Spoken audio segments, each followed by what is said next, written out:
Merci, merci professeur Cabane. La clause de compétence générale a suscité et continue d'ailleurs de susciter de nombreux débats doctrinaux et d'ailleurs des débats politiques. Même après ce qui a été présenté comme une suppression partielle de cette clause, les auteurs continuent à écrire sur elle et de manière assez abondante. Il nous semble que cette notion est construite sur des malentendus et des malentendus persistants qu'il s'agirait de lever. Alors pourquoi chercher à les lever? Parce qu'il nous semble que cela pourrait participer à mieux comprendre les raisons pour lesquelles, 40 ans après les premières grandes lois, la décentralisation est insatisfaisante pour tout le monde, à la fois pour l'État, pour les collectivités territoriales et probablement, en tout cas pour ceux qui sont un peu impliqués, pour les citoyens. Très rapidement, en introduction, j'aimerais revenir sur deux points. Le premier sur l'objet et les fondements supposés de la clause de compétence générale et en deuxième point sur la suppression partielle de cette clause de compétence générale ou ce qui a été présenté comme sa suppression partielle. Sur la question de l'objet et des fondements supposés, alors l'objet de la clause de compétence générale, il y en a à peu près deux qui reviennent sous la plume des auteurs et également dans le discours politique. Le premier, c'est que la clause serait consubstantielle à la décentralisation. La clause de compétence générale ou la clause générale de compétence dont bénéficieraient les collectivités donnerait, je cite un rapport parlementaire, toute sa dimension politique à la notion de décentralisation. Et donc des parlementaires, mais également des auteurs, ont expliqué, et là je cite encore un rapport, que la clause de compétence générale n'est pas un privilège, elle est l'essence même de la décentralisation, d'avant la décentralisation. C'est elle qui a permis à notre système unitaire jacobin hyper centralisé de respirer. C'est aussi un principe de démocratie locale et un principe constitutionnel. Le deuxième objet, utilité, but de cette clause, en tout cas la vertu qu'on lui attribue, c'est qu'elle permettrait de distinguer cette clause entre les EPCI et les collectivités territoriales. Par exemple, Bernard Faure explique au moment de la suppression, il dit la collectivité se rapproche de l'établissement public par l'effacement de la compétence générale des départements et des régions. Alors, pour évoquer maintenant et toujours très rapidement les fondements. Alors, j'évoquerai simplement le fondement contemporain et le fondement un peu plus ancien. Concernant le fondement contemporain, pour les communes, cette clause se trouverait dans l'article 21-29 du CGCT, selon lequel le conseil municipal règle par ses délibérations les affaires de la commune. Et jusqu'à la loi NOTRe, cette clause était supposée se trouver dans le 32-11 de ce même code pour les départements. Le Conseil général règle par la délibération les affaires du département et dans l'article L4221-1 pour les régions, le Conseil régional, etc. Ce qui est intéressant, c'est le fondement un peu plus ancien qui est généralement soulevé pour évoquer la clause de compétence générale. Ce n'est pas le seul, mais c'est souvent celui qui revient. C'est la loi de 1884 et plus particulièrement son article 61 alinéa 1 qui veut que le conseil municipal règle par ses délibérations les affaires de la commune. Concernant, je reviendrai évidemment sur ces éléments, concernant toujours en guise d'introduction la suppression de la clause, du moins la suppression partielle, deux étapes finalement. La première étape, la suppression virtuelle de la clause de compétence générale avec la loi RCT de 2010. Vous savez que le législateur, en tenant compte d'un certain nombre de rapports qui lui avaient été remis, va décider de la suppression, en tout cas de ce qu'il présentera comme la suppression de la clause de compétence générale. Bon, en réalité, l'article 73 de la loi RCT institue une exclusivité, et c'est important d'insister dès à présent sur ce point, une exclusivité des compétences exercées par ces deux échelons qui sont toujours le département et la région. Mais toutefois, à l'époque déjà, la loi laissait la possibilité d'intervenir à ces collectivités au-delà. Il suffisait pour cela qu'elles délibèrent sur tout objet d'intérêt départemental ou régional. Et par ailleurs, d'ailleurs, il était d'ores et déjà à l'époque décidé que les compétences en matière de tourisme, de culture et de sport seraient partagées. Donc cette réforme, d'ailleurs, est jugée conforme à la Constitution parce que le Conseil constitutionnel, dans sa décision du 9 décembre 2010, ne verra pas d'obstacle à la suppression de cette clause, ni d'ailleurs les autres dispositions de la loi. Et donc, en principe, la suppression de cette clause devait entrer en vigueur au 1er janvier 2015, mais à la faveur d'un changement de majorité, parce que donc le président en place, enfin à ce moment-là, avait promis la suppression de cette suppression, eh bien la loi MAPTAM du 27 janvier 2014 en décide autrement. Son chapitre premier s'intitule « Le rétablissement de la clause de compétence générale ». Et donc de nouveau, le Conseil général puis le Conseil départemental règle par ses délibérations les affaires du département et le Conseil régional règle par ses délibérations les affaires de la région. Ouais, finalement, la même majorité va décider très peu de temps après, quelques jours après le vote de la loi MAPTAM, eh bien, de revenir sur cette suppression, donc de décider de nouveau de supprimer la clause de compétence générale. On s'y perd un peu, mais par la loi du 7 août 2015, donc cette majorité vote de nouveau la suppression. Elle prévoit donc, cette loi, que les départements et les régions sont dotées de compétences exclusives. Alors, comme pour la loi RCT, on conserve les compétences dont je parlais tout à l'heure, et il faut ajouter à ces compétences la promotion des langues régionales et l'éducation populaire. Et donc, cette fois, il n'est plus possible, par contre, pour les collectivités concernées par cette suppression, eh bien, de délibérer sur tout objet les compétences exclusives, rien que les compétences exclusives, et bien sûr les 5 compétences partagées dont on parlait. Et donc, après la loi Notré ou la loi NOTRe, certains auteurs et élus considèrent que la commune continue de bénéficier de la clause de compétence générale et qu'il y aurait maintien pour les régions et les départements de cette clause de compétence générale sur les compétences dont je parlais à l'instant. Alors bien sûr, nous ne partageons pas cette idée et moi je soutiendrai ici qu'il n'y a jamais eu de clause de compétence générale et donc il n'y en avait pas avant, il n'y en a toujours pas aujourd'hui. Dans une première partie, j'évoque l'installation et la persistance du malentendu concernant cette clause de compétence générale, et dans une seconde partie, j'expliquerai l'intérêt de lever ces malentendus. Sur la question de l'installation, de la persistance de ces malentendus, 2 points. L'invention inutile d'un cadre juridique d'intervention des collectivités territoriales, et je verrai ensuite une opposition inféconde entre compétences attribuées et liberté d'agir des collectivités territoriales. Sur l'invention inutile d'un cadre juridique d'intervention des collectivités territoriales, je voudrais soutenir qu'il y a ici une prétendue existence d'interstices entre les compétences attribuées. Et on verra les exemples et on s'appesantira un peu plus sur les exemples, puisque généralement, c'est ceux qui font mouche pour convaincre celles et ceux qui hésiteraient à penser qu'il y a ou non une clause de compétence générale. La loi 1880 dispose que le conseil municipal règle par ses délibérations les affaires de la commune.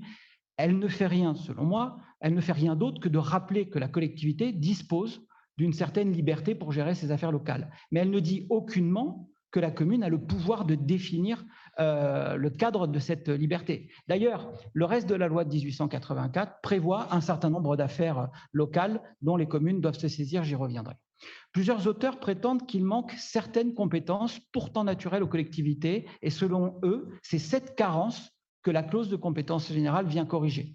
Ainsi, cette doctrine, et je cite par exemple Jean Benoît dans un article de 2015, nous dit « Les attributions particulières ne sont pas limitatives, la clause générale de compétence permet d'ouvrir le système, c'est en quoi elle est fondamentale. » Et Jean-Marie Pontier, qui est un grand défenseur de la clause de compétence générale, prétend donc depuis longtemps que cette clause consacre l'initiative possible de la collectivité au-delà de la liste dressée des compétences attribuées. Et alors, c'est là que je trouve que les éléments sont les plus intéressants. À l'appui de ces thèses, les auteurs donnent des exemples. Et je n'ai pas trouvé, et peut-être que les débats pourront m'infirmer ces éléments, mais je n'ai trouvé aucun exemple qui puisse être convaincant au soutien de la thèse selon laquelle la clause de compétence générale permet aujourd'hui ou permettait hier des interventions que les compétences attribuées ne permettent pas aujourd'hui. Souvent, on prend, et je l'ai repris récemment, l'exemple de la culture. La culture, nous dit Jean-Marie Pontier, s'est développée sur les territoires grâce à la clause de compétence générale. Il nous dit, je cite, Si on se rapporte aux années 82-83, et plus particulièrement aux deux lois de 83, il apparaît clairement que le législateur ne s'est guère préoccupé dans ces lois de la culture. Or, toutes les collectivités sont intervenues en ce domaine. Pourtant, et c'est pour ça que je suis extrêmement dubitatif par rapport à cette affirmation, pourtant la loi du 7 janvier 83, visée d'ailleurs par l'auteur, relative à la répartition des compétences entre les communes, les départements et les régions, dès son article 1er, dispose que les communes, les départements et les régions règlent par leur délibération les affaires de leurs compétences. Ils concourent avec l'État à l'administration et à l'aménagement du territoire, au développement économique, social, sanitaire, culturel et scientifique. Il y a bien là compétences partagées sur la culture. Nul, et c'est ma conclusion, nul besoin d'aller ailleurs chercher un cadre juridique d'intervention, en tout cas pas dans une clause de compétence générale. La compétence, elle est là, elle existe, elle est extrêmement floue, mais à la rigueur, tant mieux, parce qu'elle permet des interventions larges. Je voulais aussi citer Bernard Dreyfus, parce que lui aussi, dans un très vibrant plaidoyer en faveur de la clause, soutient quant à lui qu'il ne faut pas oublier, je cite toujours, que sans cette clause de compétence, il n'y aurait ni trottoir, il nous dit ça, sans la clause de compétence générale, il n'y aurait ni trottoir, ni éclairage public, car aucun texte ne les rend obligatoires. Et là, chacun des exemples donnés est lié à une compétence identifiée et confiée aux collectivités concernées. Les trottoirs et l'éclairage public relèvent de la voirie, et par exemple dans la loi de 1884, dont on dit qu'elle est le fondement historique de la clause de compétence générale, on avait bien, par exemple dans son article 90, le maire est chargé, sous le contrôle du conseil municipal et la surveillance de l'administration périphérique, de pourvoir aux mesures relatives à la voirie municipale. C'est-à-dire que, bien sûr qu'on parle des affaires de la commune, mais on a bien listé dès la loi de 1884 un certain nombre de compétences qui permettent aux collectivités, et là en l'occurrence aux communes, d'intervenir. Et c'est le cas pour d'autres exemples que l'auteur donne. Et tout dernièrement, j'ai pu avoir un échange avec un éminent professeur qui me dit, mais épidémie, crise sanitaire, les collectivités territoriales sont intervenues, elles ont pu financer les masques, les gels, c'est grâce à la clause de compétence générale. Alors, je considère que c'est inexact. D'abord parce que, vous l'avez constaté, les régions et les départements ont été les premières collectivités à prendre le lead sur ces questions-là. Or, elles n'avaient plus la clause de compétence générale. Donc, de deux choses l'une, soit elles sont intervenues en dehors de toute compétence et leurs interventions sont illégales, mais personne n'avait intérêt finalement à saisir le tribunal administratif pour empêcher les départements et les régions d'acheter des masques et du gel, soit leur intervention était parfaitement légale et rattachable à une compétence attribuée. Par exemple, quand un département ou une région va fournir des masques et du gel dans les collèges ou dans les lycées, eh bien, c'est bien sûr rattaché à une compétence de ces institutions. L'enjeu pour moi, c'est vraiment d'essayer, en tout cas, cet exemple, puisqu'il supporte une thèse qui me semble aujourd'hui extrêmement fragile. Le deuxième point sur une opposition inféconde entre compétences attribuées et liberté d'agir, parce que finalement, d'autres auteurs ont bien dit que la clause de compétence générale n'existait pas, mais on n'est pas allé très loin. Et moi, je voudrais soumettre deux hypothèses qui expliqueraient les raisons pour lesquelles on a vu s'installer et persister ces malentendus. Le premier, c'est que je considère qu'il y a une confusion entre compétences attribuées et compétences obligatoires. Et je voudrais reprendre à ce titre-là la citation du professeur Dreyfus.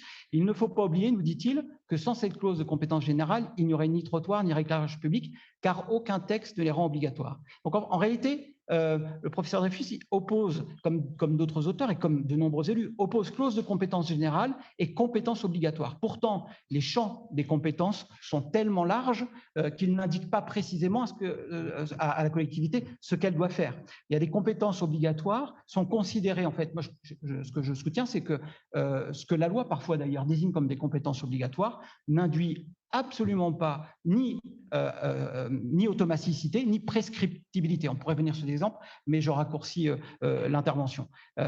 Et c'est la raison pour laquelle je considère que les notions de compétences obligatoires ou facultatives n'ont aucun sens. Je soutiens que juridiquement, cela n'a pas de sens de dire qu'une compétence est obligatoire ou facultative. D'ailleurs, si on considère qu'une compétence est un cadre juridique d'intervention. On mesure bien que le qualifier d'obligatoire ou de facultatif ne veut pas dire grand-chose. Les missions peuvent être obligatoires, les dépenses peuvent être obligatoires ou facultatives, mais pas le cadre juridique d'intervention. Le cadre, il est soit exclusif, soit partagé, et il permet des interventions obligatoires ou facultatives.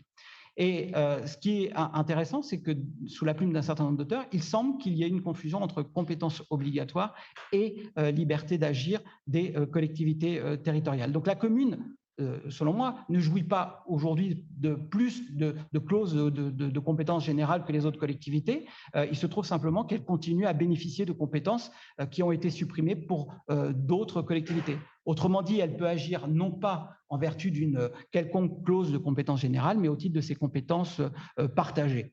Et concernant l'affirmation selon laquelle la loi NOTRe maintient la clause de compétence générale, je cite encore un certain nombre des propos qui ont été vraiment tenus. On nous dit la loi NOTRe maintient la clause générale de compétences dans les secteurs d'intervention précités, donc tourisme, langue régionale, etc. Et donc, évidemment, pour moi, elle nous laisse quelque peu perplexes, parce que pourquoi aller chercher dans une clause le cadre juridique d'intervention en matière de culture, de sport, de tourisme, lorsque ces compétences sont formellement citées comme compétences attribuées, compétences partagées par les collectivités concernées. Le deuxième point donc de mon intervention sur la question de l'intérêt de lever les malentendus.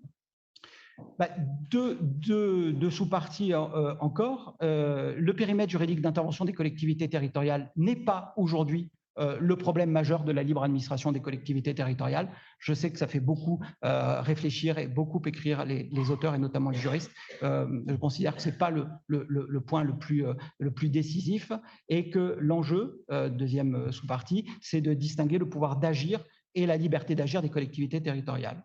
Sur la question du périmètre juridique d'intervention des collectivités territoriales et pourquoi je soutiens que ce n'est pas un problème majeur. D'abord, pour les raisons que j'ai évoquées, finalement, les collectivités peuvent intervenir dans leurs compétences. Ça ne veut pas dire qu'il n'y a pas un risque de diminution de ce périmètre juridique, puisqu'on a vu la loi NOTRe, par exemple, a supprimé certaines compétences, du moins en les rendant exclusives pour certaines collectivités. Je pense, par exemple, à l'intervention économique, qui a été considérée comme une compétence exclusive de la région, et ce qui a amené certains départements, en considérant à tort d'ailleurs que c'était la suppression de la clause de compétence générale qui les faisait renoncer à certaines interventions, on considère à tort que c'était la suppression de la clause, mais en réalité, c'était simplement que des compétences qui étaient auparavant partagées ne l'étaient plus et étaient donc exclusives. Donc en réalité, là, le problème, ce n'est pas un problème de périmètre juridique, mais bien entendu d'incapacité financière. Alors elle était déjà un problème avant, elle est toujours un problème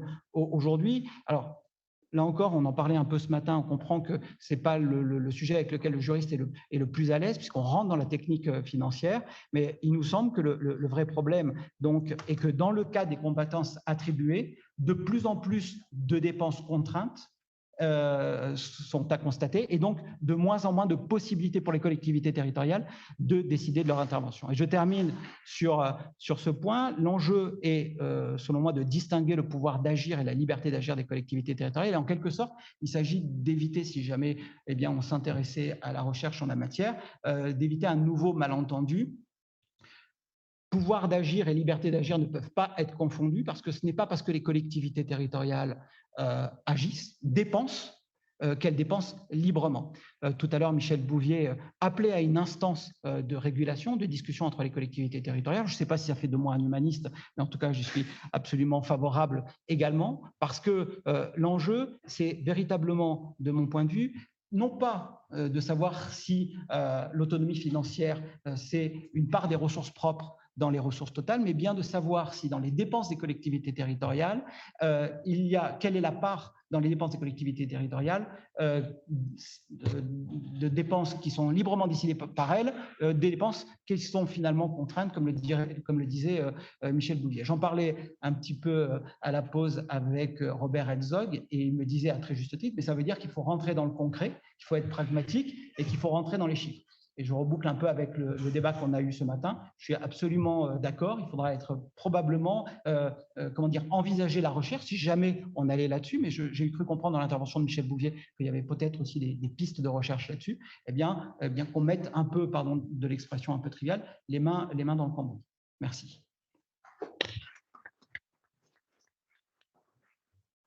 Bien, merci beaucoup Mathieu. Pour ceux qui n'ont pas encore lu la thèse de Mathieu Rouvert sous la direction d'Alain Pariente, je ne peux que les inviter à lire ce volume qui fait réfléchir.